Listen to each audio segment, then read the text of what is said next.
Hey, everybody. Hey, everybody. Hey, everybody. Welcome to SexyNerdScience. I'm Drew. I'm Mac Lovin. I'm Four Scars. Foreskin. What? Four What? Scars. I don't know what that means. Four scars. I don't know what half the crap you guys talk about means. Sir vomits a lot. Okay. So anyway, this is season 3, episode 18.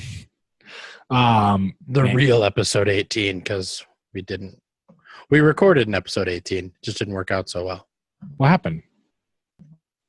We never put it up online because we ended halfway through because of inclement weather. So you just didn't put it up online? We were very busy all week too. Nah, whichever. So we should call this episode, Where Are You 18? Where are you 18? So yeah, we got a great show, as always. Dale's feeling a little under the weather, so I probably won't expect to hear too much from him. But also, it would be nice if, he said something any once in a while. Say something, we're giving up on you. Dale's eating crackers. Now whistle. Whistle, Dale. Whistle Dale. I can't. Oh, it was great. All right, so we're just going to get into some sexy news today. Start off there. We got some new stuff coming Sweet out. trailers. Yeah. You want to take us off there, Josh? Yes, I feel like there's a trailer I'm missing. I can't quite think of it right now. But, actually, there is another trailer that I'm missing. So I'll talk the first one. Game of Thrones, Season 7 trailer came out. And boy, oh boy, does it look good. I'm so excited for this. Me and a coworker were literally looking up a map of Westeros, just like thinking like different theories of what's going to happen and putting like our stratego pieces where they need to be on the map. So I'm excited. So what do you think is the first? Who do you think the first person to die is going to be? I'm gonna say it's gonna be Ghost. Oh, I'm just kidding. As of recording this right now, George R.R. Martin has confirmed that the real life wolf that plays Jon Snow's dog Ghost actually passed away. So sad. Oh, seriously? Yeah. Sad. A little too soon for that joke. Why didn't we do a moment of silence at the beginning? Because it's a dog. It's a dire wolf, all right? It's more than just a dog. Majestic. And it has personally saved Jon Snow's life like 5 times. In a fictional TV show. Good. Yes, correct. But no, first character I think is going to die. I'm going to say Tapeworm or whatever that little guy's name is. I'm just kidding. Who's the... Oh, my God. Why can't I think of his name? The Unsullied guy. Are you talking about the guy that had the kid with the girl? I can't think of his name either. No, he's the Unsullied guy. Like, he is like the prime protector of Daenerys. I cannot... Wormtail? Is that his name? No, Wormtail. No, I'm an idiot. Never mind. Oh, my God. Are you talking about Harry Potter now? Yeah, that's Harry Potter. That comes in later news. Gosh, what's his name? Snape. No, it's not Snape. I got no idea, man. I haven't seen much of Game of Thrones since I forgot everything about Game of Thrones since the end of season 6. More specifically, Yeah, people start talking. I need to start looking this up. more specifically, just because I've watched about 10 shows since the end of season, like full through shows. So Grey Worm, that's his name. Grey Worm, Wormtail, Yeah, Grey Wormtail. Grey Wormtail. No, he's the Unsullied. He's Daenerys' protector, and he's kind of in love with her like handmaiden. So yeah, I think something's going to happen to him, or I'm calling it early. I think the Hound is going to get it early. Or not the Hound, the mountain is going to get it early. Really? Oh, yeah. Either that or the mountain's going to be there till the final battle, and he's literally going to pick a dragon out of the sky and break it in half, which would be really sad. Yeah. For the mountain or the dragon? I kind of like the dragons more than I like the mountain. So, but I think it's gonna be fucking Queen Bee. Because she just fucking murdered all those people and somebody's gonna want revenge. You think she's gonna be the first one to die? I mean, first main character. I mean, I'm sure there's gonna be some piddly guy that dies in the first 3 seconds of the first episode. But I definitely think she'll be the first of the main characters, in my opinion. I don't know. She's planning something, but I don't think that they're gonna kill. They only have, 6 episodes? 7, I think. 7? Because they did a short quarter season or whatever. Because of lack of filming. It's still almost 7 hours of runtime, I suppose. I don't know. I think somebody's going to come after her. But that's just my humble opinion. Also, I hate her. So, yeah. Can't kill your kids, yo. But there is another trailer I wanted to talk about, too. I'm just going to say it. And Dark Crystal. Oh, the new one? Yeah. Anybody see that? Yeah, I did. I don't know. I mean, I've heard talk of them finally making due on rebooting the Labyrinth 2. Not like the Labyrinth number 2, but the Labyrinth also, as a continuation of the first one. You know, they always said, "Oh, you can't do it without Bowie," but now people are like, "Oh, Bowie's dead. We're gonna do a tribute now. You know, it'll be a tribute piece instead of." So I don't. And Dark Crystal just falls under there with that for me. Those are, you know, the ones from the childhood that, you know, it's almost worse. Never been more attracted to a puppet than the Dark Crystal. Oh, well, yeah. Let's not talk about another episode of jerking off. What are you talking about? The last episode we had a lot of jerk off talk. Well, now that you bring it up. No. Now that you bring it up, Bowie's package. Anyway, so now Can we just wait real quick? So when we were at Comic-Con, we had a David Bowie cosplayer come up and see us, and Comic-Con? You mean Planet? Or Planet Comic-Con? Sorry, yeah. We had a cosplayer come up and see us who was dressed like the Goblin King, and Dale, like ever so politely, like comes up and whispers in my ear. He's like, "That guy's package is huge. Like, do you think he meant?" And like, I'm like, "No, you Dale. Like, that's supposed to be like that." He's like, "What do you like? Really?" And I was like, "You have no idea." Like, Dale, have you never seen The Labyrinth? No. Oh, Dale, it's like I would pay you to watch it. Okay. I will pay for the movie and also for you just for an hour and 27 minutes of your time. I'm saying yes. Just give me the money. Okay. I'll watch it. So yeah, I don't know, I'm not really certain how I feel about them redoing those like childhood loves. It's like it's not a redo; it's a sequel. Well, no, I know, but like delving into the story. I mean, you know, I don't know. Like it's not.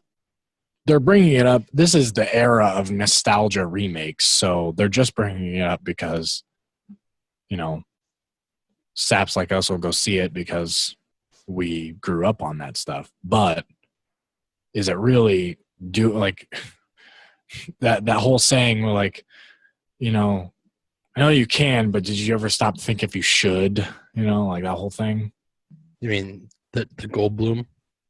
Yeah. The Goldblum saying. And then boom, before we know it, we patent it and we put a label on it, and now we're selling. And So anyway, But yeah, next trailer. I'm just really excited for the practical effects of the Dark Crystal, because for those people that don't realize, when that movie came out, it was very low on CGI and very real on live action puppets. Well, practical effects for both those movies was like past its time, or not Yeah. past its time, but ahead of its time. Yeah. Not quite up to where it is now, but it was ahead of its time then. And so it's, I know. I mean, practical effects. I mean, they could have. I saw Alien, and they could have done practical effects in there, but they decided. that's a good thing. Yeah, that's your news. Do we want to transition to that before my part? The other thing? No, the that's not Drew's news. Oh, okay. Well, Drew, That you was- saw Alien Covenant. What'd you think? I thought it was good. Kind of predictable, but I mean, once you've seen one movie that's gone 7 or 5 movies deep, you can pretty much think of where they're going to go. Especially, Can we criticize like an in-between movie as predictable? what?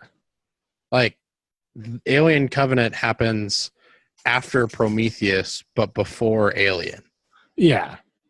So But of course it's predictable. I mean, it's like Rogue One being like, I knew it was going to end like that. no, it's predictable in the sense of like what was going to happen, like within the context of specific things. Like, I mean, I knew this The X black was, guy died first. huh? Yeah, kind of like that kind of stuff, but not actually the black guy dying first. No,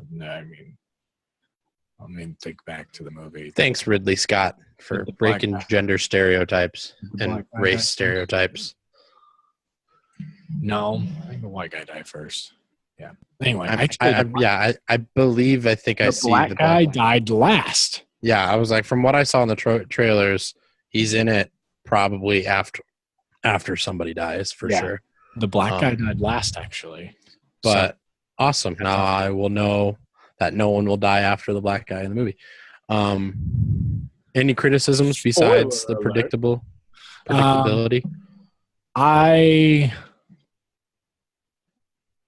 I like the practical effects was like they had the alien was like in maybe a small portion of the movie where you could actually like they could have put a guy in a suit for the portion that they were like when he was tiny and a baby. Yeah, obviously CGI is probably the best for that. We're not going to find a tiny little fetus baby alien. It was a puppet in the live action. Exactly. The So live and the originals. Sorry. yeah. So that's what I'm saying is like practical effects was lacking in it. I mean everything was good. I liked Danny McBride's character in it. He acts really well in the movie. So I heard it was very CGI heavy. it was. Yeah, It was that very. was the biggest criticism I've seen so far. So Michael Fassbender played his characters well. Played the upgrade of the same character he played in Prometheus. Yeah. So, but yeah, is there? That's all I have for it, really. I mean, I enjoyed it. It wasn't a bad movie. It was just So for our main sexy topic, or at least I think our main sexy topic, is going to be Pirates of the Caribbean comes out tomorrow. But with Pirates of the Caribbean coming out tomorrow comes what I call a controversy, but is just the latest ransom for movies here. I don't know. I'm trying to find the exact wordage that I wanted to use here, and now I can't remember it. Oh my gosh. Like ransom is definitely the word that I wanted to use, but there's like a coined phrase that I just saw that I was like, oh, that's a good one. But yes, so as Pirates of the Caribbean is coming out, they're requesting booty. they're pirating, like, which is kind of funny. But so what's happened is ransomware. That's what it is. So this is Hollywood's latest industry to be, or Hollywood is the latest industry to be hit by ransomware, which essentially is a piece of software that blocks access to data until a ransom is paid, usually in digital currency like Bitcoin, is the definition of ransomware there. This isn't necessarily blocking access to data as much as it is, we have your intellectual property and we will release it for free on the internet if you don't pay us a bunch of money. So what Disney is now forced to do is to say, do we risk paying these guys money and them still releasing the content and then they're totally screwed? Or do they... Do we know what amount they're asking for? Have they said? I would assume it's in the millions in Bitcoin, but I mean, I don't think they've... You don't think it's a few $100s? No, I don't think so. Not in Bitcoin. No, from what I'm reading on the newest piece of information, I got the most updated thing. It doesn't say that any actual numbers, but I would believe the number they're asking for is probably enough where it's going to take a huge chunk out of what Disney will probably make out of the movie. But yeah, I mean, the idea is pretty good, I should say, as far as what they're doing. I mean, it's shitty. And I'd like to say that if they do end up leaking it, I hope that people will still go out and pay to go see the movie, because that's how the studio is going to make money off of it. And I mean, Pirates of the Caribbean's kind of been a pretty big shithole for...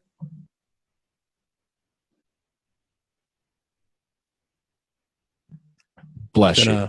Thank you. It's been a poop hole for the last couple movies there.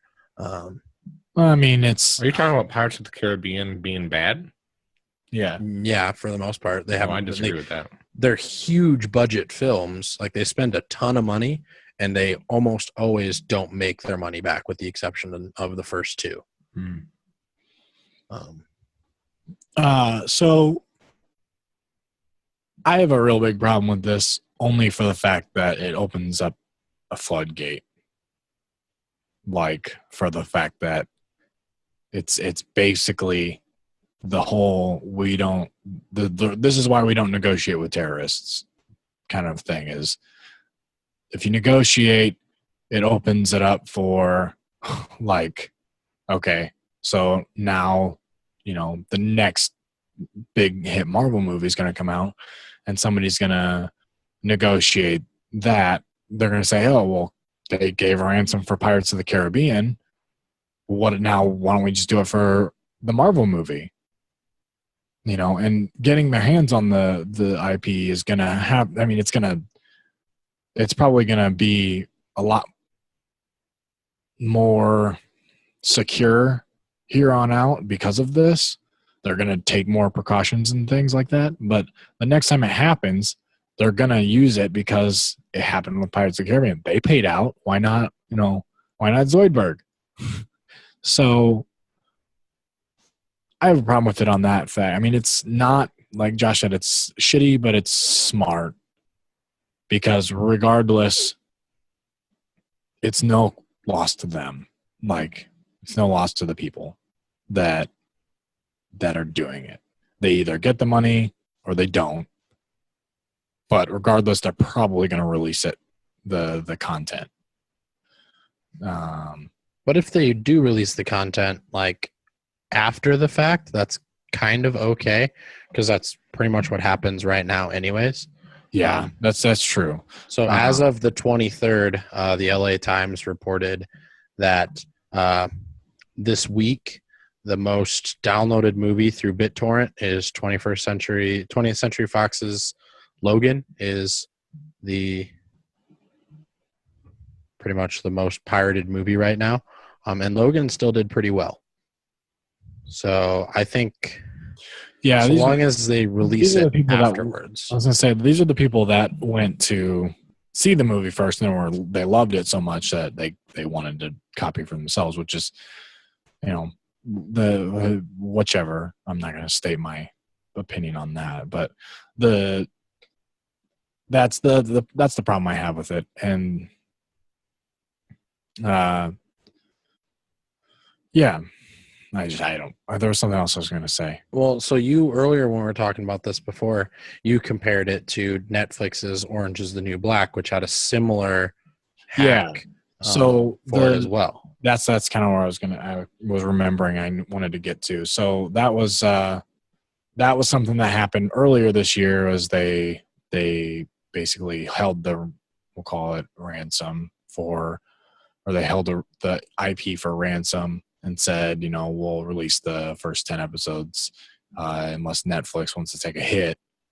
And the problem with the difference in the two is that Netflix is a subscription service that people are going to still pay for regardless of if one show is released early.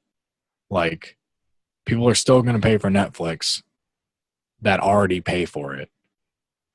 The issue with them releasing the Pirates movie is that that's a one-time shot.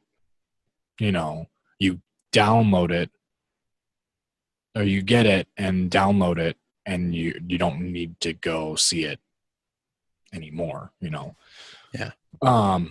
So that's where the difference there is. But the other thing I was going to say was the people who want to see Pirates of the Caribbean versus the people who have the ability, knowledge, know-how to pirate a movie. I feel like there's a very large margin there for the people who are still going to go see the movie because they don't know how. So yeah. I mean, and I think that what you said about the difference between the Orange is the New Black and the Pirates of the Caribbean is spot on. One of the reasons why I don't, like when you mentioned that, because I was like, well, who gives a shit about Orange is the New Black? That's not going to be a loss to Netflix if someone released Orange is the New Black before it came out. That's not going to hurt Netflix's numbers at all because it's a subscription service. But with the movie theater and stuff, it does kind of stink that people are essentially, if you don't go to the movie when it releases, you're kind of screwed. And holy crap, I just thought of an idea, and feel free to say no to this, but how much do you think, how much would you be willing to pay for a movie theater subscription where you can go to the movie theater and watch the movies that are in the theater as much as you want? I think there is a subscription like that. I haven't heard of anything, but I mean, I would be interested. How much would you be willing to pay though for something like that? Just kind of thinking. So figure if we do say one movie, I at least pay to see one movie a month on average. So 12 movies a year at $10 a year, so $120 a year. A year. So $10 a month is what you'd be that's the most you'd be willing to shell out. I mean, I'm just saying on average, that's what I probably already spend.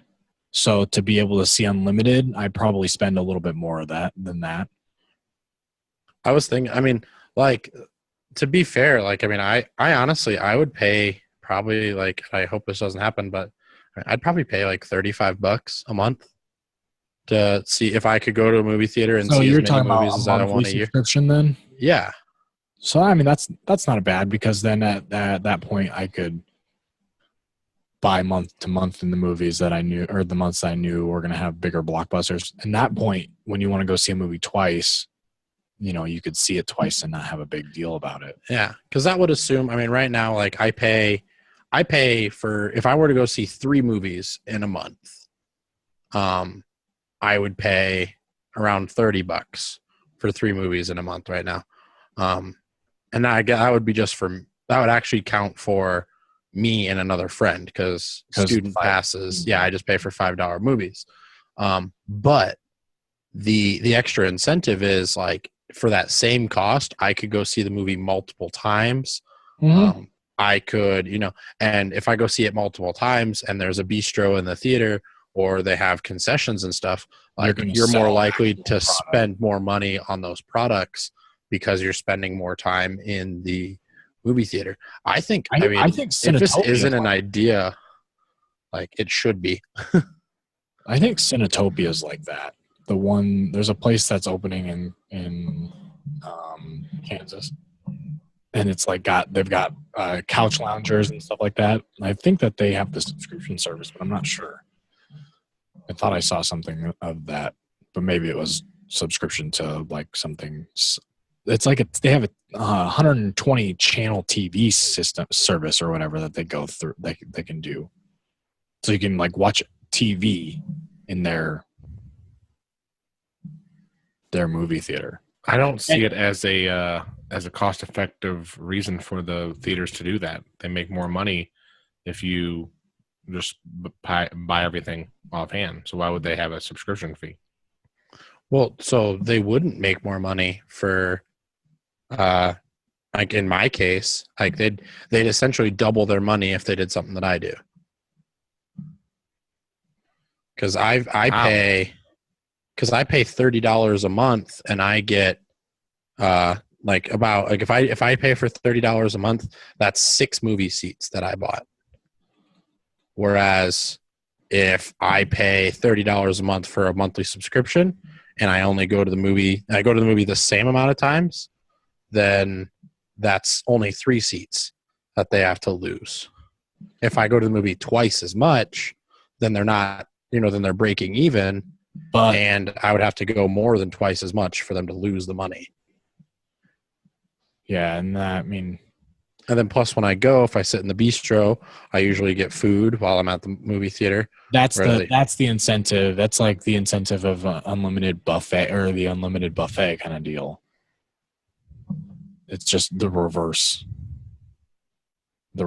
deal. You pay a good enough price for unlimited buffet, you're going to go back there multiple times. Like I think I pay overpriced for Grand China Buffet, but I can get unlimited sushi there, so I pay $15 a plate, and it's $30 for dinner when I eat 90 pieces of sushi.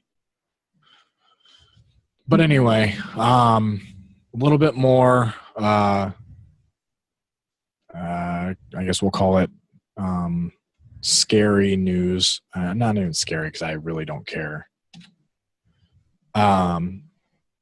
PayPal is suing Pandora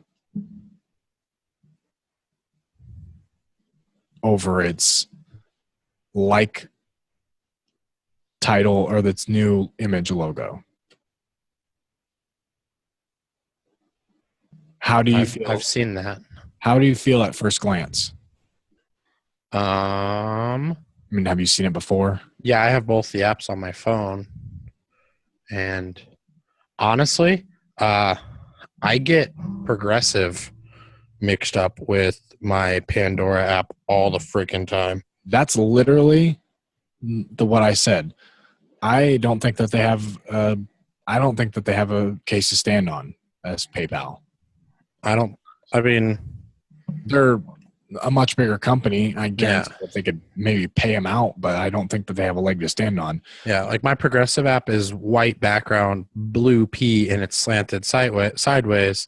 My Pandora app is blue P, white background, not slanted sideways. Mm-hmm.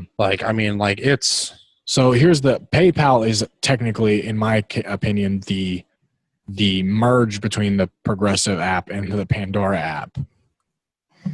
But it has a blue background. The blue background, it's slanted P, but its P is missing the center. So it's the perfect merge between the PayPal or the Pandora and the Progressive apps. But if you'll also notice, the corners of the Pandora app are sharp and jagged, and the corners of the PayPal are rounded. Additionally, the leg of the P is shorter. I mean, there's nothing. Well, and there's physically 2 P's on the PayPal app. Exactly. So PayPal is So it's really ridiculous, the verbiage that they use. One of the things that they say is the PayPal logo was meticulously developed to exemplify simplicity, convenience, and security. Every detail of the design has a specific purpose. The counters in the P were closed to achieve a more compact form that is easier to read. The color was chosen to infuse energy into the logo and portray the confidence and vitality while harmonizing with PayPal's long-standing color scheme. The simple yet sharp geometric pattern was chosen to symbolize technology. The subtle shading between the tiles creates depth and dimension to show security. The italic angle conveys forward motion, innovation, and progress. And what they say is they say that they don't want the failing, what is it? They don't want. They said has no path. Pandora has no path to profitability, and deserted its long-standing logo and latched itself onto an increasingly popular PayPal logo as part of its efforts to catch up to its competition. So they're just like ripping into Pandora. And I don't think it's necessary. Like, imitation is the best form of flattery, but regardless, I don't think there's enough similarities to like for them to actually do anything about it.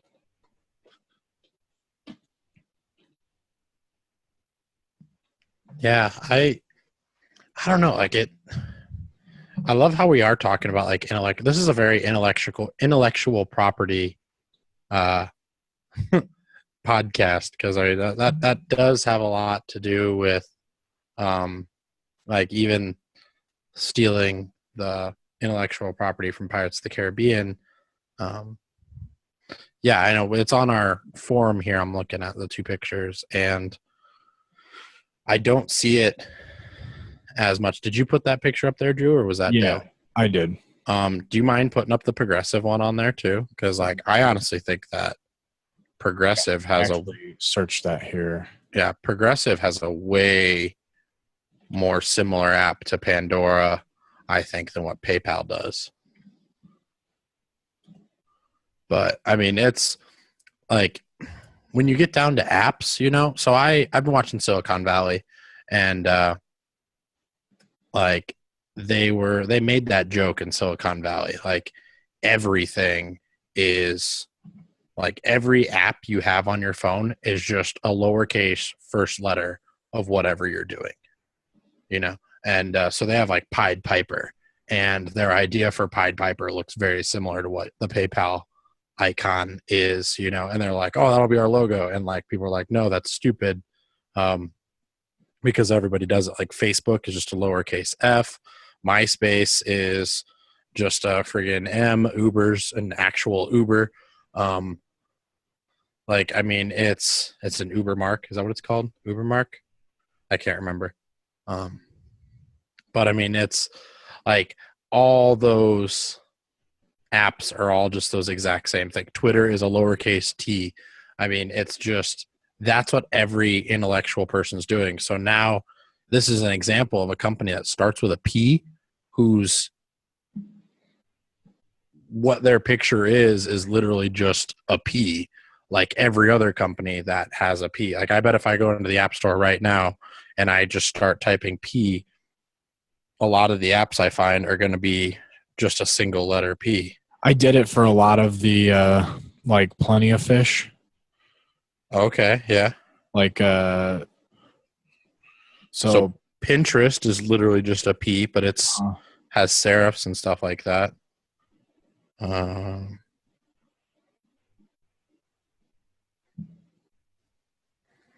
Pandora. Yeah, I mean I guess it is slightly like PlayStation, like PlayStation's apps is the PlayStation logo, but the logo is still a P, you know, like, I mean, but you can go to, what is it?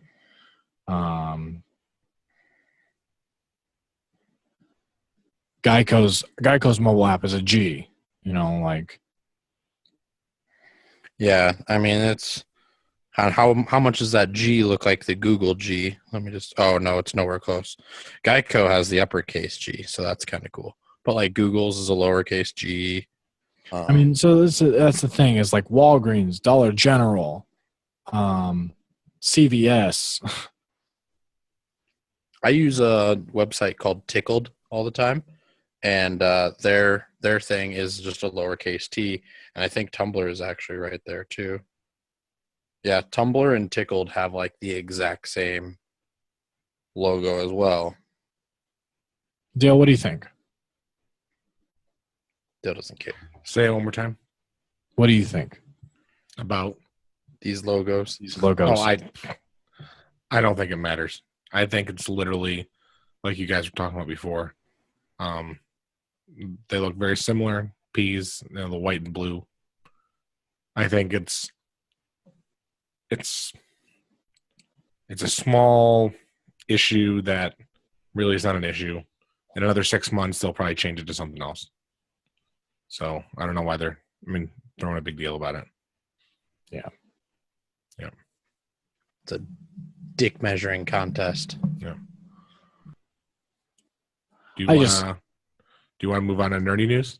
Yeah. Yeah. So, speaking of Dale, I was in Michigan this last week, and me and Dale, among other fun activities that we had, went to a couple Tigers game, killed Chris Cornell. Just kidding. Who's Chris Cornell? Oh my God, Dale. Drew, I didn't hear what you said. If you said anything to us, I said you literally just admitted to murder on our I podcast. know. I was just kidding. It literally, I know it sounds really dumb, but like when we got out of the Tigers game that night, like we were like, oh man, Audio Slaves at the Fox Theater, which is literally like right across the street. And we're like, we could totally go see that concert tonight. And I literally was like, no, it'll be around. Like we could see them any day we want, you know, but Dale's birthday only comes once a year. And because it was Dale's birthday. And then like the next morning I woke up and I was like, oh, found dead in his Detroit hotel room. And I was like, holy shit. But that's beside the point. We did nerdy stuff while I was in Michigan. What kind of nerdy stuff did we do?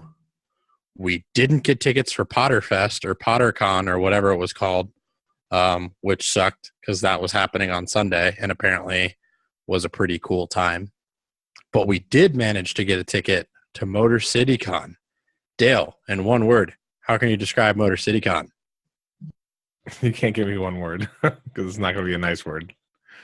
In one word, overcrowded. I'm going to use this one word. There's a hyphen in there, right? Hyphen, yeah. It's like part-time. I'd say disorganized. Yeah, never mind. No, I was going to say another hyphenated word. I'm like poorly planned, but that's not a hyphenated word. Yeah, basically overall consensus between me and Dale. And this is kind of sad. Me and Dale both paid $40 plus $10 for parking, walked into the con, literally walked all the aisles, said hi to our wonderful Sexy Nerd of the Month last month, and because he was there, and then walked the aisles, saw some of the celebrities from afar, looked into how it would be like if we wanted to meet one of the celebrities, and like saw the big line for that. And then we went to go check out one of the panel rooms to go watch one of the panels, and then we were greeted with, sorry, this panel room is full. You need VIP badges to be able to get in to watch the panel room. And I was like, that is ridiculous. So like none of the panels were open. They were all full up. You needed a VIP pass to be able to get to the front of the line to be able to pay for an autograph. So you had to go wait in a line, pay for an autograph, you get a spot in line, and then you go wait by the person's booth to be able to get an autograph at like a certain time period. So like it was scheduled autographing or? Yeah. So like if I wanted to go see John Barrowman, like John Barrowman had like a select time, like there was 5 blocks of time where he'd be at his booth, and you could go wait in the line at the front of the con, pay money at the front of the con to go meet John Barrowman, and then they would give you like essentially a receipt that says, you're group F, and the time frame for group F is this 1 hour time block from here to here. And that's how you could go see him. We couldn't just stand in line to go meet him. That's not a bad. I mean, because that's how it was for Stan Lee last year at Planet Comic Con. Yep. Except if I bought my ticket to go see Stan Lee, and then Stan Lee walked away, and I walked away too, and then I came back and the line was doubly as long. Like, we sat in line for 2 revolutions of Stan Lee leaving.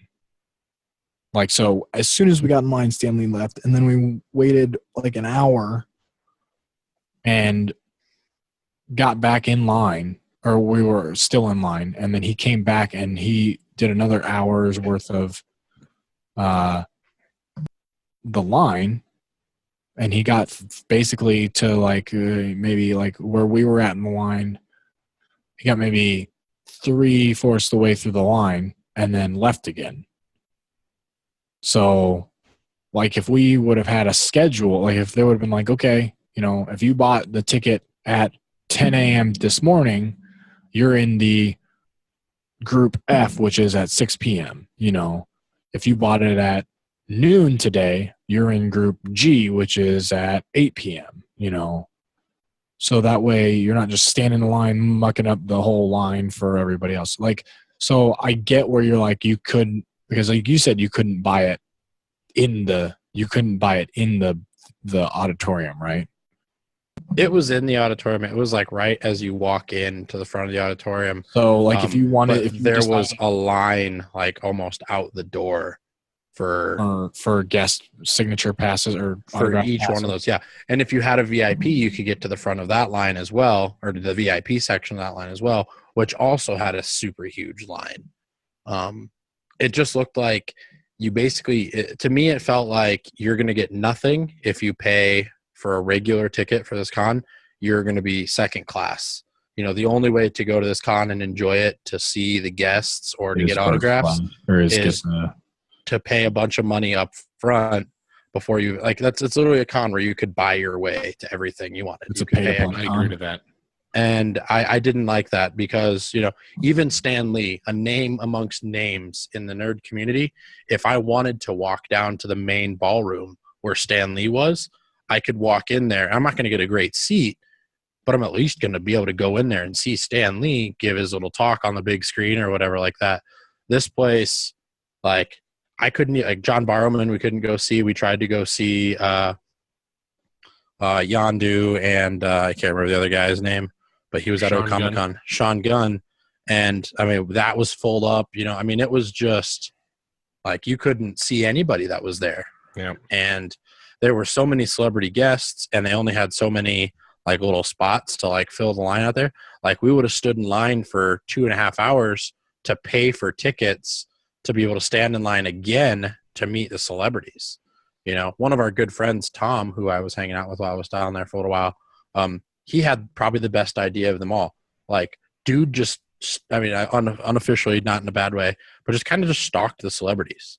Literally went and got a pass for the airport and hung out in the airport Sunday night and met like 4 or 5 of the celebrities at the airport and was like talking to them and stuff. I mean, it was crazy how, like, that's such a good idea. Like, I would much rather almost buy like a cheap airline ticket or even just a gate pass to be able to get me there to be able to see one of the celebrities in the airport than do what we did. So we literally went there. I mean, it's probably just as expensive at that point. Yeah. But I mean, we went there, we walked around the con, paid for parking, and then turned around and Dale ripped his badge or his bracelet off. I took mine off the hard way. And then we were like, hey, anybody want these? Because it's worthless. Like, we spent $40 and I feel like I wasted $40 for one day, and I spent 20 minutes there.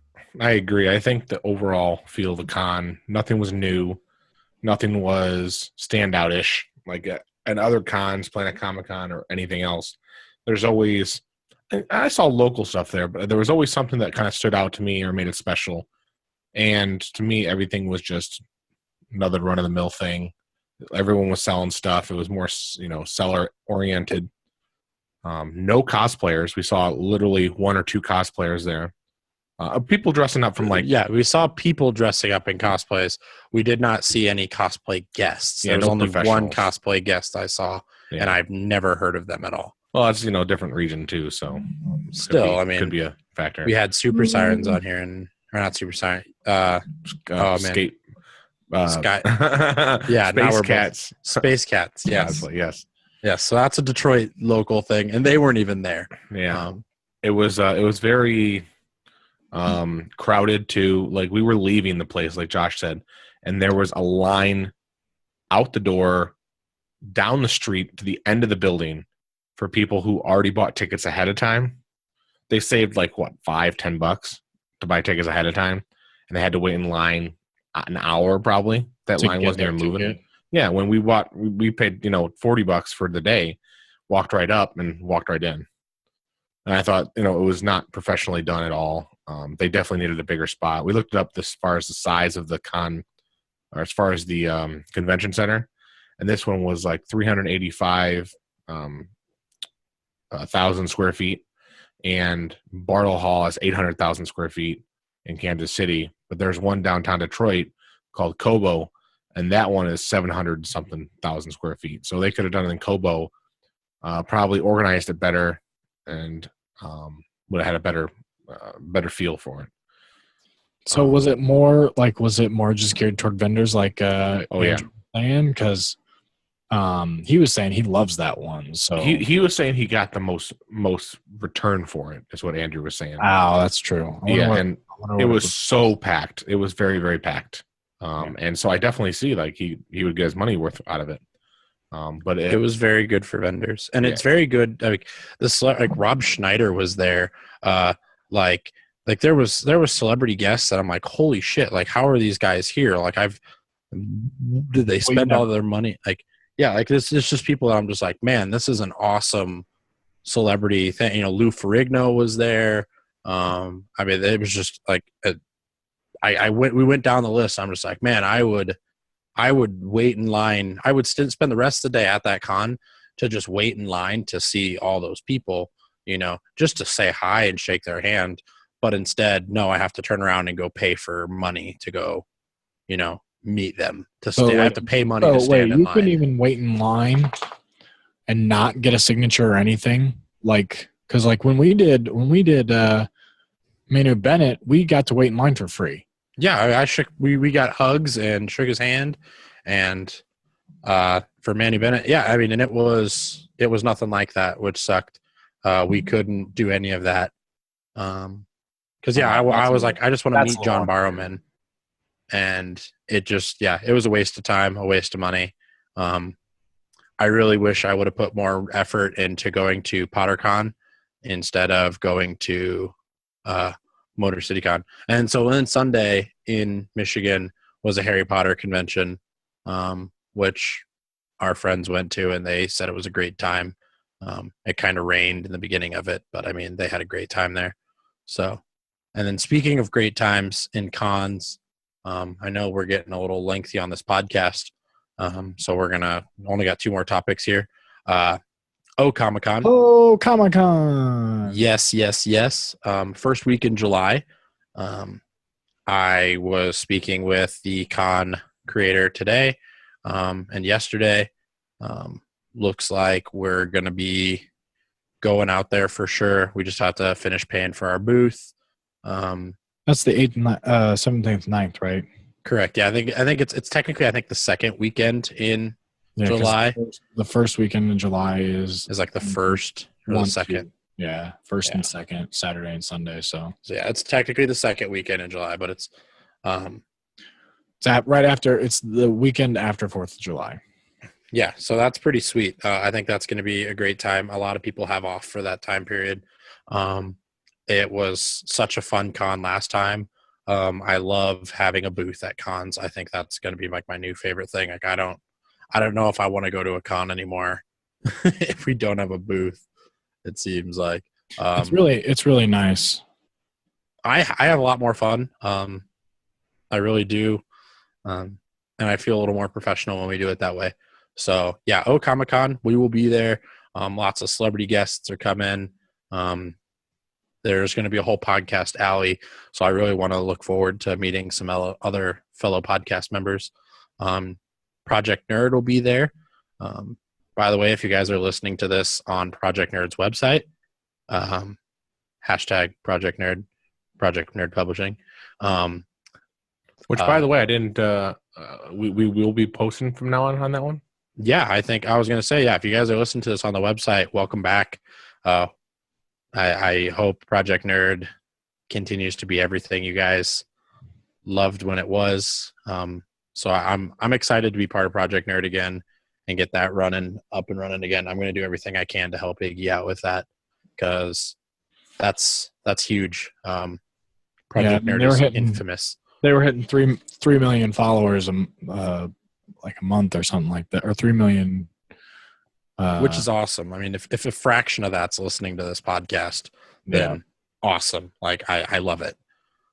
So thank you guys from Project Nerd listening to us. Thank you, Project Nerd, for having us on your page again. Please don't fall in love with any other Omaha Cop podcasts and replace us. There can only be one. At least on Thursdays. Last bit of sciencey news, and then we'll just make a little bit for the Sexy Nerd of the month here. Oh, just a little bit. Just a tip. Yeah. So sciencey news too. This is just something that I found over the weekend. I got an update on my phone and was told to check it out from the Tesla app told me to check it out. And so apparently, and I just saw this today, like it's actually on TEV too, Transport Evolved. Tesla has reopened up their unlimited supercharging. However, the only way to get unlimited supercharging is to order your car between now and the end of the year, and you have to use a referral code from somebody else. So unlimited supercharging, did that come with yours? Yes. So my car has unlimited supercharging. So when I drove to Michigan, I was allowed to charge the entire way there and back. I didn't have to pay a dime to do it. So what do the superchargers normally cost? Superchargers, what they're going to do is they will charge you either for the kilowatt or per hour. It depends on what the state's regulation is for their power. Some states charge you by kilowatt. Some states charge you by per hour usage. And Tesla has to abide by one of those two things. There is no real talk of how much the price is. It varies from station to station, just kind of like a gas station does. No more than $5. I mean, it's never going to cost you a ton of money to fill up. So that's good. But for those people listening, if you want to use my Tesla referral code, you get $1,000 and unlimited supercharging on a Tesla Model S or Tesla Model X that you have to get sometime between before now and the end of the year. My referral code is Josh8056. So definitely check that out. And why wasn't it Josh 5527? 5572. 5572. I couldn't make it anything. Like that's my number from Tesla is 8056. Oh, so you're 8056 FN 2187. FN 2187. Yep. But I'm Josh and then that number. So yeah, definitely check it out. If you guys are interested in a Tesla, let me know. And then I can help save you some money and get you unlimited supercharging, which will be sweet. Because that's honestly, like, I hope Brittany's not listening. Part of me, I know it's a terrible idea. Part of me is almost considering selling my Tesla back, buying a brand new one with my referral credit, get $1,000 off, and then like leasing a brand new one or something like that. Because I can lease a brand new one for the same price I'm paying right now for my used one. And I can have more kilowatt usage and a faster car. Just can't do it in Nebraska or Michigan, can you? I just have to change my address. Yeah. Why is that? You can't lease the car in Nebraska. We've talked about this. Oh, And you can't lease it in Michigan either, which sucks. So, but I can finance third party if I wanted to. cool. Well, Jessica Negri is our 60th of the month. She's doing a little bit of stuff over there. She shared a bit today that was pretty ranty on a fun note though. Basically, she said, you can follow her at her Patreon, or you don't have to if you don't want to. She doesn't care, which was kind of spicy. But basically, and then she made the comment that the thing that she shared wasn't a cosplay, and she knows it's more so boudoir and things like that.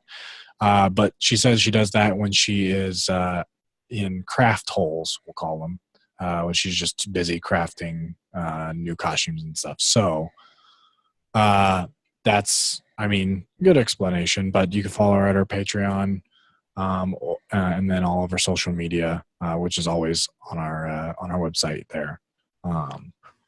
She's blowing spit bubbles. Yeah, that was hilarious. God, it's so funny. She's such a nerd. I love it. Everyone always talks about how Jessica Negri is so like down to earth, and like I totally see it. Like, it's like we got to experience it. Yeah, and I just she's an awesome person. I can't wait to meet her again. It's gonna happen one of these days. Question of the week last week was about mining the moon, correct? Yeah. And the only response we got was from one of Dale's coworkers who did not understand anything. Yes. So yeah, she thinks we should mine the moon. She thinks we shouldn't mine the moon because it's the moon. We don't know what's going to happen. And then I tried to tell her. She's like, that makes sense though. No, it doesn't. We don't know what's going to happen. Why would you mine it? We do know what's going to happen. No, we don't. Yes, we do. What would happen? Nothing. Nothing would happen. We literally did the math to show that like we'd have to do it for like 25 million years to make an impact. And we would get all the stuff out of it before we would actually utilize all the stuff. Or, make a difference. Fair enough. We crash rockets into the moon for fun. Yeah, it's like the equivalent of throwing spit wads at people. North Korea can't even get something across the Sea of Japan, and we're just launching rockets and satellites into the moon. We're just like, fuck you, Korea. Speaking of, never mind, we're not going to get into that. Please don't hack this podcast. Huh? This week's question? This week's question.